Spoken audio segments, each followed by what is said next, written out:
Hey there, you looking kinda cute. Please consider subscribing and check out our Patreon for more. Enjoy the video. Luca adjusted his tie in the mirror of his corner office on the 48th floor. The Seattle skyline glimmered through the floor-to-ceiling windows behind him.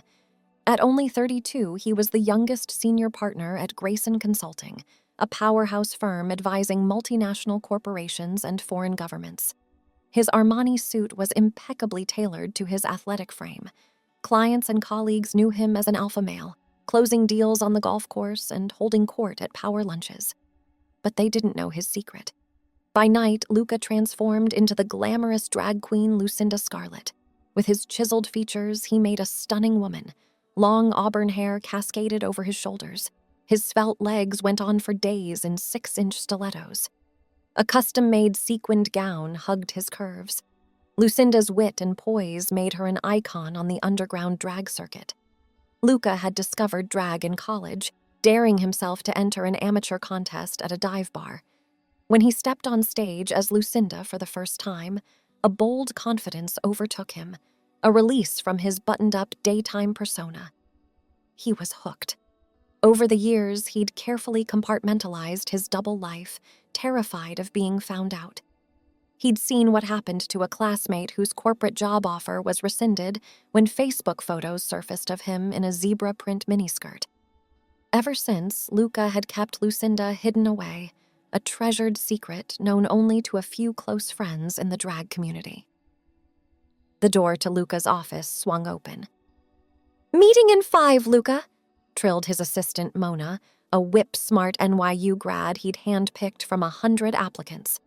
Her eyes darted to the open garment bag laid out on the leather couch. Peeking out was a sequined hem. Luca's pulse quickened. He cursed himself for not zipping the bag, but he'd been in a rush packing for a gig in Portland tonight after work. "That old thing. It's for a costume party this weekend. My college buddies and I do a big Halloween bash every year." He forced a chuckle. "I'm going as a drag queen. Quite the scandal, right?" Mona laughed. "That's awesome. I'm sure you'll be gorgeous." She flashed him a warm smile. "Anyway, don't want to hold up the meeting. You know how Stefan gets without his afternoon espresso." She backed out of the office, closing the door behind her. Luca exhaled. Crisis averted. But as he gathered his leather portfolio for the meeting, a sour feeling gripped his stomach. He hated lying to Mona.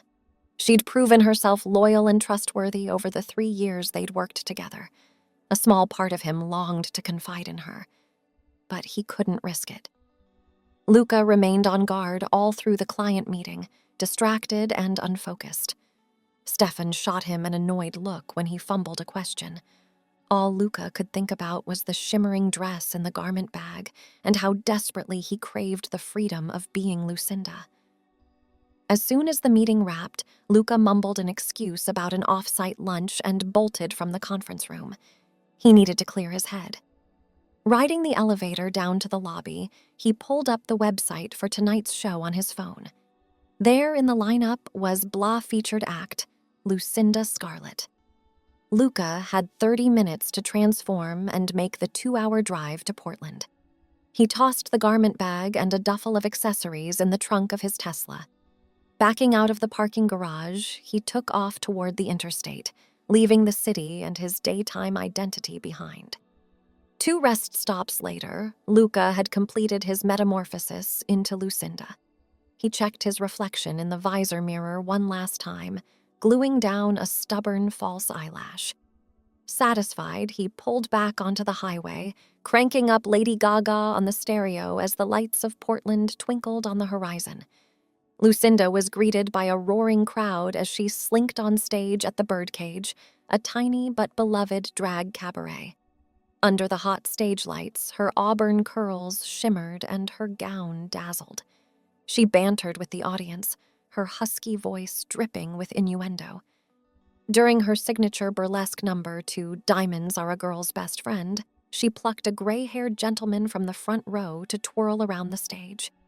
For her finale, Lucinda delivered a heart-wrenching torch song, tears glistening on her cheeks. The audience leapt to their feet. Lucinda drank in their adoration, her veins buzzing with adrenaline and joy. This was where she belonged, who she truly was. After the show, Lucinda made the rounds, air-kissing the other queens and accepting cosmopolitans from fawning admirers at the bar. She relished being Lucinda, embracing this fierce, feminine side of herself. It was exhilarating and terrifying, because in just a few hours, she'd have to stuff Lucinda back into hiding and return to being Luca, to her rigid corporate life and the stifling expectations of masculinity. Lucinda waved farewell to the queens and slipped out the back door to her car.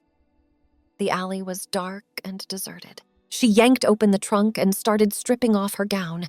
As she did, her acrylic nail caught on the zipper, breaking off. "God damn it!" she swore, clumsily grappling to free herself.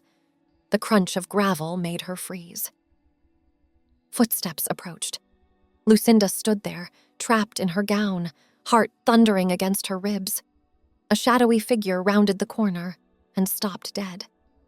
A strangled gasp rang out. "Oh my God! Luca!" Luca blinked rapidly. The figure stepped forward into the glow of the streetlight. It was Mona. Luca's knees buckled. All the blood drained from his face. No! This couldn't be happening. Not her. Not like this. He clutched the side of the car to steady himself. Mona rushed over, eyes wide with concern. "Jesus, are you okay? What's going on?" She took in his smeared makeup, his tattered gown, the auburn wig askew on his head.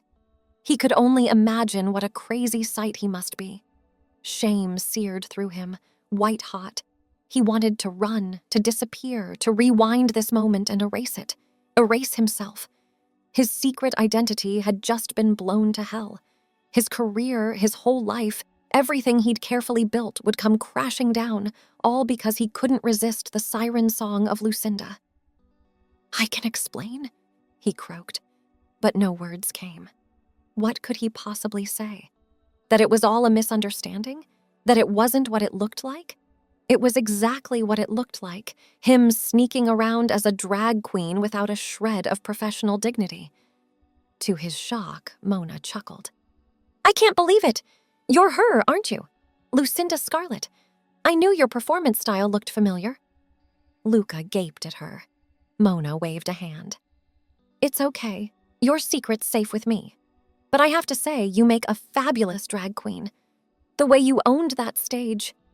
Mona rummaged in her purse and pulled out a wad of tip money she'd aimed to slip Lucinda at the bar. She gently lifted Luca's palm and pressed the bills into it. Luca stared down at the money, dumbfounded. Mona's words rang in Luca's ears as he stood there, still half in drag, cash crumpled in his fist. This couldn't be real. He'd spent years meticulously partitioning his life, never letting his two selves bleed together. Yet here was Mona, bridging those worlds with an easy familiarity that both thrilled and terrified him. "I don't understand," he managed finally. "How did you know it was me up there?" Mona smiled softly. "Give me some credit. I've seen you practice that runway strut in your office when you think no one's looking." Her eyes sparkled with mischief. "And honey, those legs are unmistakable, even in Armani slacks." Despite himself, Luca huffed out a laugh. He wiped a smear of lipstick with the back of his hand. "I can't believe this is happening. No one at work knows about her, about this part of me." Mona laid a gentle hand on his arm. "I get it. We all have parts of ourselves we keep hidden, especially in the corporate world." She shook her head. "You know, when I first started at Grayson, I was so buttoned up, so afraid to let any of my real self show. But watching you up on that stage tonight, utterly fearless and alive, it inspired me. You inspired me, Luca." Luca's throat constricted. He looked away, blinking back the sudden sting of tears. "I'm not fearless, Mona. I'm terrified. Terrified of people finding out, of losing everything I've worked for. Lucinda, she's my escape. But she's also a liability." "She's not a liability. She's a part of you. An incredible part." Mona's grip on his arm tightened. "You don't have to keep her separate anymore. At least not with me." Luca searched Mona's face, trying to detect any hint of pity or disgust, but all he saw was warmth and acceptance. Could it really be that simple? Could he marry his two lives, his two selves, and have someone know him fully?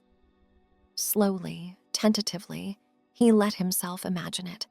No more secrets. No more sneaking around, constantly looking over his shoulder. Someone to confide in, to share the triumphs and struggles of his drag journey. The possibility was dizzying, but the fear still coiled in his gut, insidious and familiar. I don't know, Mona. I've spent so long compartmentalizing, I'm not sure I know how to integrate Lucinda into my day-to-day. And if word got out at the office, then let them talk, Mona cut in fiercely. Anyone who can't appreciate the artistry and courage of what you do doesn't deserve to work with either of you. Luca fell silent, considering. He'd spent so many years holding himself apart, keeping everyone at arm's length, terrified of being truly seen. And now here was Mona, offering him a lifeline, a path forward. Okay, he said at last, his voice shaky but resolute. Okay, let's do this. Mona beamed. She reached out and straightened Luca's wig, smoothing back an errant auburn curl. First things first, let's get you out of this alley and somewhere more fabulous. There's a 24-hour diner around the corner where the queens go to dish after shows. What do you say we grab a bite? I'm dying to hear how you perfected that kickball change. Luca laughed, feeling lighter than he had in years. I'd like that. He looped his arm through Mona's. Lead the way. As they walked arm in arm toward the neon glow of the diner, Luca marveled at the unexpected turn the night had taken. He'd woken up this morning cleaved in two, Luca and Lucinda. Never the twain shall meet. Yet now, with Mona by his side, he could envision a future where both halves of himself coexisted, where he could be whole. The bell jingled above the door as Luca and Mona stepped inside Hamburger Mary's, a campy 50s-style diner with glitter vinyl booths and autographed drag queen portraits lining the walls. Well, well, well, look what the cat dragged in, called a gravelly voice from behind the counter. A wiry older man with a shock of white hair and a rainbow sequined bow tie grinned at them. If it isn't Miss Lucinda Scarlett, fresh off another show-stopping performance. Luca glanced at Mona, momentarily wrong-footed, but she just squeezed his arm reassuringly. Hi, Sal, Luca said, mustering a smile. Hell of a show tonight, huh? Honey, you set that stage on fire, Sal crowed, dramatically fanning himself. He maneuvered out from behind the counter to wrap Luca in a tight hug. Now, who is this gorgeous gal you've got with you? This is Mona, Luca said, suddenly feeling shy. She's a friend from ... from work, actually. Sal arched an eyebrow. Work, huh? Well, any friend of Lucinda's is a friend of Mary's. Pull up a stool, kids. Coffee's on the house tonight. Luca and Mona slid into a red vinyl booth, nodding their thanks to Sal. A few other queens from the show trickled in, trading air kisses and gossip. Lucinda, it seemed, was a bit of a local legend. So, how did you come with the name Lucinda? Mona. Luca fiddled with a sugar packet. She was my favorite grandmother, he said softly. A real spitfire. Never let anyone tell her what she could or couldn't do. I always admired that about her. He hesitated, then added, She's the only person in my family who knew about me doing drag. Did she get to see you perform? Luca smiled wistfully. Just once. She was already sick, could barely get out of bed. But she made me put on a little show for her right there in the hospital room. Even let me borrow one of her nightgowns. Tears pricked at the corners of his eyes at the memory. It had been silly and beautiful, twirling around his grandmother's hospital bed in a faded pink robe, belting, I'm every woman. They laughed until the nurses came running. She passed away not long after that, Luca continued around the lump in his throat. But before she did, she made me promise I would never let anyone dim my light, that I would embrace every part of myself, no matter what the world said. Mona reached across the table and laid her hand over his. She sounds like an incredible woman. I think she'd be so proud of you, Luca, of the way you're living your truth, even when it's scary. Luca swiped at his eyes. I just wish I had half her courage. I mean, look at me. I'm a grown man, sneaking around my own life like a kid with a porn magazine. Some example I'm setting. Hey, Mona's voice was firm. Don't talk about my friend Luca that way. Or Lucinda. They're both strong as hell. We all have to survive in this world however we can. There's no shame in that. Just then, Sal sashayed over with a towering stack of blueberry pancakes, drowning in syrup. Eat up, honey. He twinkled at Luca, setting down the plate. Gotta keep your strength up if you're gonna keep slaying us every weekend with those death drops. Mona's eyes widened. Death drops?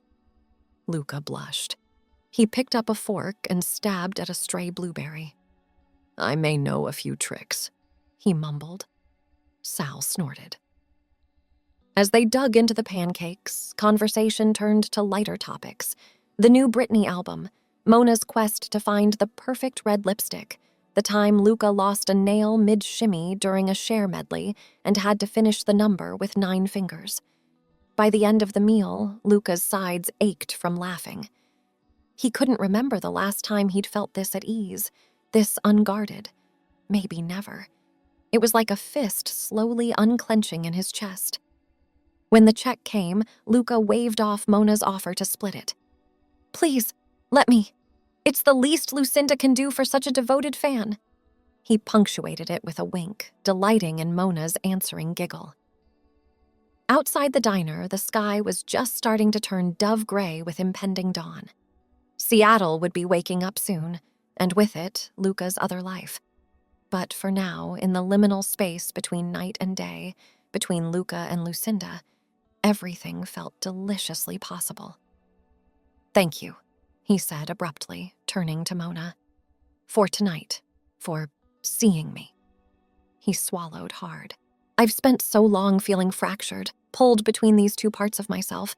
But being with you, letting you in it, makes me feel like maybe I can be whole. Mona smiled, her eyes shining. On impulse, Luca pulled her into a hug, holding on tight. She hugged him back just as fiercely. When they finally pulled apart, Mona reached up to cup his cheek. Her thumb brushed a stray fleck of glitter from his skin. You've always been whole, Luca. Lucinda isn't some separate entity. She's part of the beautiful tapestry of you. Never forget that.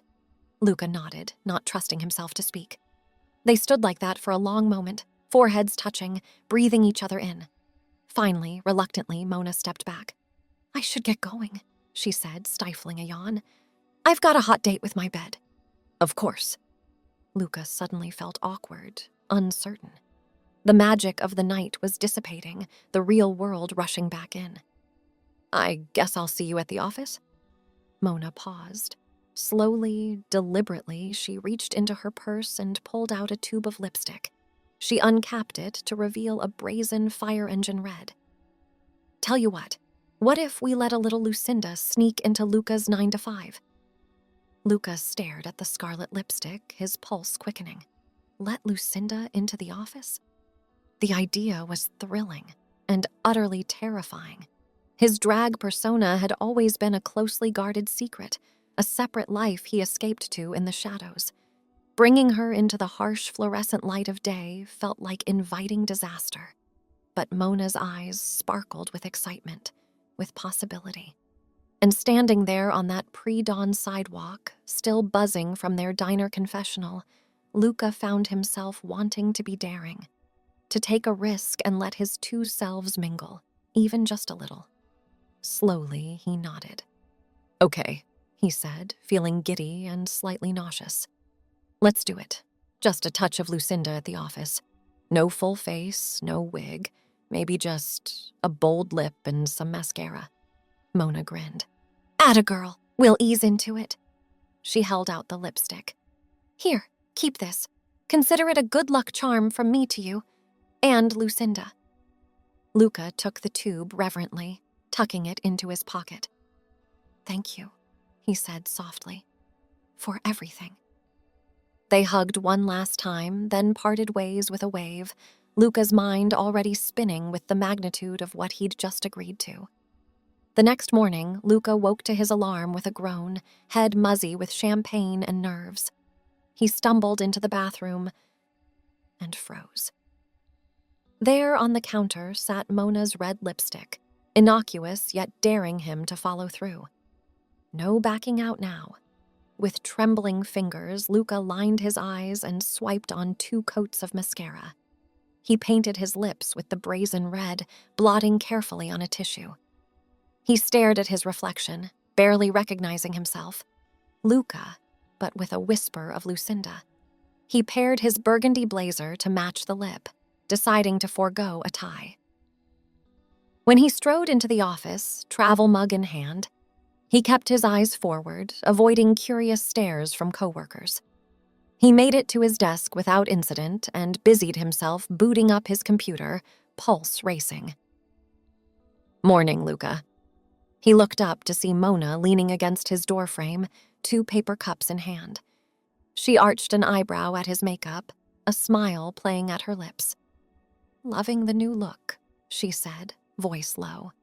Luca shot a furtive glance at the still quiet bullpen. "Thanks," he murmured, trying it out. Mona set one of the cups on his desk. "Vanilla latte, double shot. Looked like you could use it after last night's adventures." Her eyes danced. Luca wrapped his fingers around the cup, inhaling the sweet steam. "You're a lifesaver." Just then, Stefan blustered in, harried as ever. "Morning, kids! We've got the— Whoa!" He stopped short, taking in Luca's face. "New look? Very editorial." Luca's ears went hot. He opened his mouth, a defensive quip at the ready, but then he caught Mona's eye. She gave him an almost imperceptible nod, a vote of confidence. So instead, Luca flashed a bold grin, leaning back in his chair. "Thanks, Stefan. Just trying to keep you on your toes. Never know what you're gonna get with me." To his shock, Stefan barked a laugh. "I'll say. Keep 'em guessing, right? That's the Grayson way." He clapped Luca on the shoulder as he barreled back out, calling over his shoulder about client calls. Luca expelled a shaky breath. He met Mona's eyes again, saw his own surprised delight mirrored there. Maybe this wouldn't be so fraught after all. As the morning wore on, Luca found himself fielding more double takes and raised eyebrows. But he also noticed an unexpected pattern. For every quizzical look or stuttered, "Hey, man," there was an appreciative smile, a wink, a "looking good, Luca." His female colleagues in particular seemed tickled by his small act of rebellion against corporate sameness. By the time he met Mona for their usual Monday lunch downtown, Luca was feeling downright buoyant. They strolled a few blocks to a trendy taqueria, grabbing a sidewalk table to enjoy the rare, non-rainy afternoon. As they dug into loaded carne asada tacos, Mona fixed Luca with a knowing look. "It's going well, isn't it? Letting Lucinda play?" Luca swiped a dollop of guac from his lip, careful not to smudge his lipstick. "It's wild," he said, shaking his head. "I was so sure people would react badly or ask invasive questions. But it's like it gave them permission to bring their own flair. Did you see Antoni's sequined sneakers? Right? I swear he was walking taller." Mona took a sip of her Topo Chico. "It's almost like you're leading a mini revolution. Viva la Lucinda!" Luca snorted. "Let's not get ahead of ourselves. It's just lips and lashes." "For now." Mona waggled her eyebrows. "But who knows what you'll inspire next?" "One step at a time," Luca cautioned, even as a thrill zipped through him at the thought.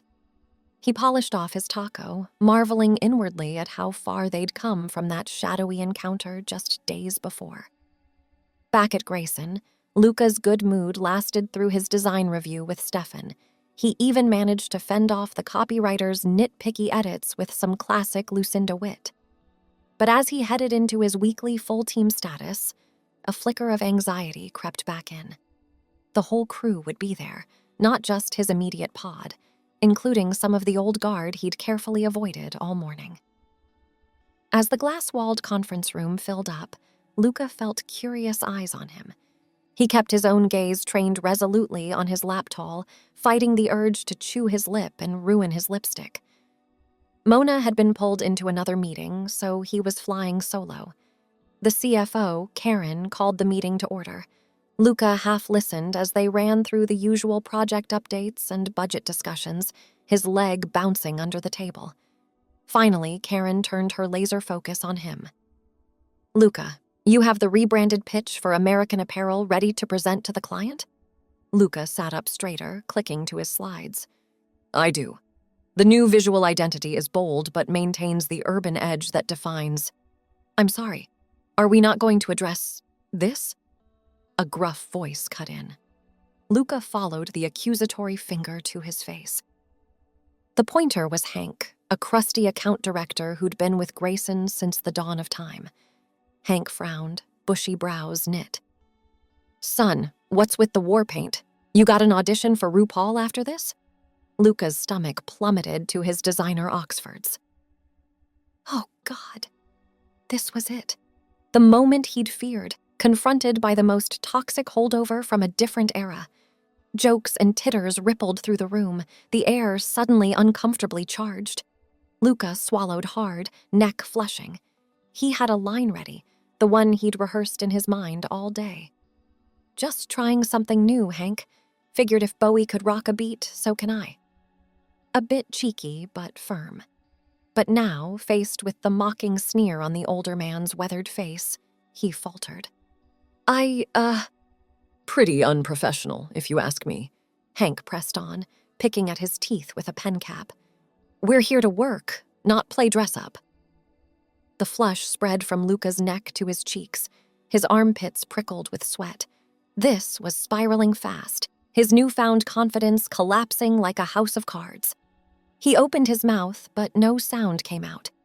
Just then, someone else piped up. Oh, give it a rest, Hank. Men can wear makeup. Jesus. Luca blinked. To his shock, his defender was Avery, a coder with a sleeve of tattoos and a shock of pink hair. They smirked at Hank's slack-jawed expression.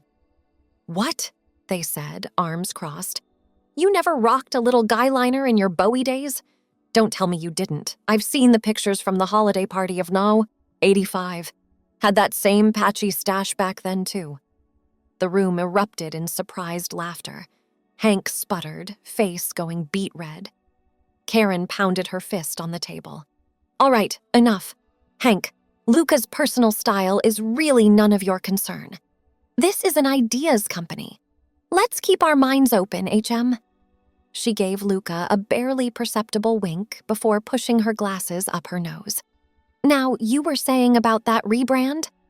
The rest of the meeting passed in a blur. Luca's hands shook a little as he walked through his slides, but he managed to land his key points.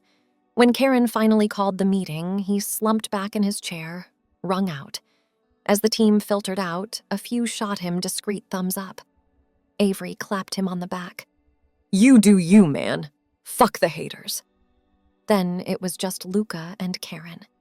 She waited until the door swung shut before clearing her throat. I apologize for that unpleasantness, she said, lacing her fingers on the tabletop. I know we're not the most progressive bunch, but harassment is simply not tolerated. Luca's eyes widened. Harassment. Is that what it was? His fingers drifted to his lips. Karen seemed to read his mind. What you wear and how you express yourself is your business. No one else's. I want you to feel empowered to bring your full creativity to work, in all ways. She smiled then, a genuine, slightly gap-toothed grin that made her look 10 years younger. Besides, that shade looks fabulous on you. Reminds me of a new wave singer I used to have the worst crush on in college. Luca huffed a laugh, some of the tension draining from his shoulders. Thanks, Karen. I really appreciate you saying that. All of it. She gave a brisk nod. Course, my door is always open. Now go slay that rebrand, yeah? And let me know if Hank gives you any more guff. I have some snapshots from that holiday party that he would not want resurfacing.